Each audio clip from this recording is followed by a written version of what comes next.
ಸಂವಿಧಾನವನ್ನ ಕಿತ್ತೊಗಿತಾ ಇದ್ದಾರೆ, ಸಂವಿಧಾನವನ್ನ ಹಾಗೆ ಮಾಡ್ತಾ ಇದ್ದಾರೆ, ಹೀಗೆ ಮಾಡ್ತಾ ಇದ್ದಾರೆ ಅಂತ ಯಾರೆಲ್ಲ ಕೂಗ್ತಾ ಇದ್ರು ಅವರೇ ಸಾಂವಿಧಾನಿಕ ಹುದ್ದೆಯಲ್ಲಿರುವಂತವರಿಗೆ ಅಗೌರವವನ್ನ ತೋರುವಂತ ಕೆಲಸವನ್ನ ಮಾಡೋಕ್ಕೆ ಆರಂಭ ಮಾಡಿದ್ದಾರೆ. ಈಗ ಅದೇ ನಿಟ್ಟಿನಲ್ಲಿ ರಾಜ್ಯಪಾಲರು ಕೋಲಾರಕ್ಕೆ ಹೋಗೋದನ್ನ ರದ್ದು ಮಾಡ್ಕೊಂಡ್ಬಿಟ್ಟಿದ್ದಾರೆ. ಅಂದ್ರೆ ಯಾವ ವಿಚಾರಕ್ಕೆ, ಯಾಕೋಸ್ಕರ ರದ್ದು ಮಾಡಿದ್ದಾರೆ ನೋಡಿ ಈ ಸುದ್ದಿಯನ್ನು. ರಾಜ್ಯಪಾಲರ ವಿರುದ್ಧ ಅಹಿಂದ ಸಂಘಟನೆ ಆಕ್ರೋಶ. ಕೋಲಾರಕ್ಕೆ ಬಂದ್ರೆ ರಾಜ್ಯಪಾಲರಿಗೆ ಕಪ್ಪು ಬಾವುಟ ಪ್ರದರ್ಶನ. ಅಹಿಂದ ಆಕ್ರೋಶ ಬೆನ್ನಲ್ಲೇ ಕೋಲಾರ ಪ್ರವಾಸ ರದ್ದು. ರಾಜ್ಯಪಾಲರ ಅಧ್ಯಕ್ಷತೆಯಲ್ಲಿ ಬಿಎನ್ಯು 4ನೇ ಘಟಿಕೋತ್ಸವಕ್ಕೆ ಸಿದ್ಧವಾಗುತ್ತಿರುವ ನಂದಿನಿ ಪ್ಯಾಲೇಸ್. ಸಿಎಂ ಸಿದ್ದರಾಮಯ್ಯ ಮುಡಾ ಹಗರಣ ಕುರಿತು ಇಂದು ನ್ಯಾಯಾಲಯದಲ್ಲಿ ಅರ್ಜಿ ವಿಚಾರಣೆ. ಮತ್ತೊಂದೆಡೆ ಕೋಲಾರದ ಅಹಿಂದ ಸಂಘಟನೆಗಳಿಂದ ಪ್ರತಿಭಟನೆ ಮಾಡಿ ಕಪ್ಪು ಬಾವುಟ ಪ್ರದರ್ಶನದ ಎಚ್ಚರಿಕೆ. ಈ ಬೆನ್ನಲ್ಲೇ ಕೋಲಾರ ಪ್ರವಾಸ ರದ್ದು ಮಾಡಿದ್ದ ರಾಜ್ಯಪಾಲರು. ಇದೆಲ್ಲ ಬೆಳವಣಿಗೆಗಳು ನಡೀತಾ ಇರೋದು ಕೋಲಾರದಲ್ಲಿ. ಹೌದು, ಸಿಎಂ ವಿರುದ್ಧ ಪ್ರಾಸಿಕ್ಯೂಷನ್ಗೆ ಅನುಮತಿಸಿದ ದಿನದಿಂದ ರಾಜ್ಯದ ನಾನಾ ಕಡೆ ಸಿಎಂ ಬೆಂಬಲಿಸಿ ರಾಜ್ಯಪಾಲರ ನಡೆ ಖಂಡಿಸಿ ಅಹಿಂದ ಪ್ರತಿಭಟನೆ ನಡೆಸ್ತಾನೇ ಇದೆ. ಅದೇ ರೀತಿಯಾಗಿ ಕೋಲಾರದಲ್ಲೂ ಅಹಿಂದ ಮುಖಂಡರು ರಾಜ್ಯಪಾಲರ ವಿರುದ್ಧ ಸಿಡಿದು ಬಿದ್ದಿದ್ದಾರೆ. ಸಿಎಂ ಸಿದ್ದರಾಮಯ್ಯ ವಿರುದ್ಧ ಯಾವುದೇ ರೀತಿಯ ಹಗರಣವಾಗ್ಲಿ, ಕಪ್ಪು ಚುಕ್ಕೆ ಆಗ್ಲಿ ಇಲ್ಲ. ಆದ್ರೆ ರಾಜ್ಯಪಾಲರು ಉದ್ದೇಶಪೂರ್ವಕವಾಗಿ ಮುಡಾ ಹಗರಣದಲ್ಲಿ ಸಿಲುಕಿಸಿ ಪ್ರಾಸಿಕ್ಯೂಷನ್ಗೆ ಅನುಮತಿ ನೀಡಿರುವುದು ಖಂಡನೀಯ.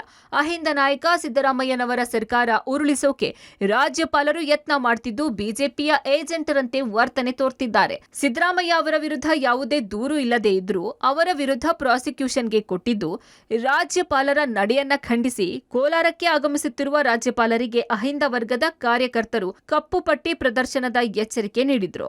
ಹಿಂದುಳಿದ ವರ್ಗಗಳ ಏಳಿಗೆಗಾಗಲಿ ಶ್ರಮಿಸಿ ಯಾವುದೇ ಒಂದು ಸಣ್ಣ ಕಪ್ಪು ಚುಕ್ಕೆ ಸಹ ಇಲ್ಲದಂತ ರಾಜ್ಯವನ್ನು ನಡ್ಕೊಂಡು ಹೋಗ್ತಾ ಇದ್ದಾರೆ. ಬಹುಶಃ ಎರಡನೇ ಬಾರಿಗೆ ಮತ್ತೊಬ್ಬ ಹಿಂದುಳಿದ ವರ್ಗಗಳ ನೇತಾರರು, ಮುಖ್ಯಮಂತ್ರಿ ಆಪ್ತರು ಅನ್ನೋ ಒಂದೇ ಒಂದು ಹೊಟ್ಟೆ ಕಿಚ್ಚಿನಿಂದ ಮತ್ತು ಅತ್ಯಂತ ಫಲಾಫಲದ ಅಡಿಯಲ್ಲಿ ಅತ್ಯಂತ ಹೆಚ್ಚಿನ ಬಹುಮತದಿಂದ ಗೆಲ್ಲಿಸಿರ್ತಕ್ಕಂಥ ಸರ್ಕಾರನ ಉಳಿಸುವ ರೀತಿಯಲ್ಲಿ ಪರೋಕ್ಷವಾಗಿರ್ತಕ್ಕಂಥ ತಂತ್ರವನ್ನ ಬಿಜೆಪಿ ಸರ್ಕಾರ ಮಾಡ್ತಾ ಇದೆ. ಕೋಲಾರ ಬರ್ತಾ ಇದೆ, ಅದನ್ನು ಮತ್ತೆ ಪ್ರತಿಭಟಿಸುವ ಮೂಲಕ ನಾವೆಲ್ಲ ಒಂದು ಕಪ್ಪು ಪಟ್ಟಿಯನ್ನು ಧರಿಸಿ ಪ್ರತಿಭಟಿಸಿ ನಮ್ಮ ಒಂದು ಪ್ರಜಾಪ್ರಭುತ್ವದ ಧ್ವನಿಯನ್ನ ರಾಜ್ಯಪಾಲರಿಗೆ ಮುಟ್ಟಿಸಬೇಕು ಅನ್ನೋದು ಏಕೈಕ ಉದ್ದೇಶವಾಗಿದೆ. ಬೆಂಗಳೂರು ಉತ್ತರ ವಿಶ್ವವಿದ್ಯಾಲಯ 3 ಡಾಕ್ಟರೇಟ್ ಗೌರವ ಹಾಗೂ 44 ಮಂದಿಗೆ ಚಿನ್ನದ ಪದಕ ವಿತರಣೆ ಮಾಡಲು ಘಟಿಕೋತ್ಸವಕ್ಕೆ ಸಿದ್ಧತೆ ಕೈಗೊಂಡಿದೆ. ಆದರೆ ರಾಜ್ಯಪಾಲರ ಕಚೇರಿಯಿಂದ ಕಾರಣಾಂತರಗಳಿಂದ ಪ್ರವಾಸ ಕಾರ್ಯಕ್ರಮ ರದ್ದು ಮಾಡಿರುವುದಾಗಿ ಮಾಹಿತಿ ಸಿಕ್ಕಿದೆ. ನಾಳೆ 2ನೇ ತಾರೀಕು ಸೆಪ್ಟೆಂಬರ್ 2 ಬೆಂಗಳೂರು ಉತ್ತರ ವಿಶ್ವವಿದ್ಯಾಲಯದ 4ನೇ ಘಟಿಕೋತ್ಸವ ಇಲ್ಲಿ ಕೋಲಾರದ ನಂದಿನಿ ಪ್ಯಾಲೇಸಲ್ಲಿ ನಡೀಲಿಕ್ಕಿದೆ. ಕುಲಾಧಿಪತಿಗಳಾದ ರಾಜ್ಯಪಾಲ ಥ್ಯಾವರ್ ಚಂದ್ ಗೆಹ್ಲೋಟ್ ಅವರು ಅದರ ಅಧ್ಯಕ್ಷತೆಯನ್ನು ವಹಿಸ್ತಾರೆ. ವಿಶೇಷ ಅಂದರೆ 4ನೇ ಘಟಿಕೋತ್ಸವದಲ್ಲಿ 3 ಜನ ಬೇರೆ ಬೇರೆ ಕ್ಷೇತ್ರಗಳಲ್ಲಿ ಕೆಲಸ ಮಾಡುವಂಥವರಿಗೆ ನಾವು ಗೌರವ ಡಾಕ್ಟರೇಟ್ ಪದವಿಯನ್ನು ನೀಡಲಿಕ್ಕಿದ್ದೇವೆ. ಒಟ್ನಲ್ಲಿ ಸಿಎಂ ವಿರುದ್ಧ ಪ್ರಾಸಿಕ್ಯೂಷನ್ಗೆ ಅನುಮತಿ ನೀಡಿದ ದಿನದಿಂದ ರಾಜ್ಯಪಾಲರ ವಿರುದ್ಧ ಪ್ರತಿಭಟನೆ ನಡೆಯುತ್ತಲೇ ಇದೆ.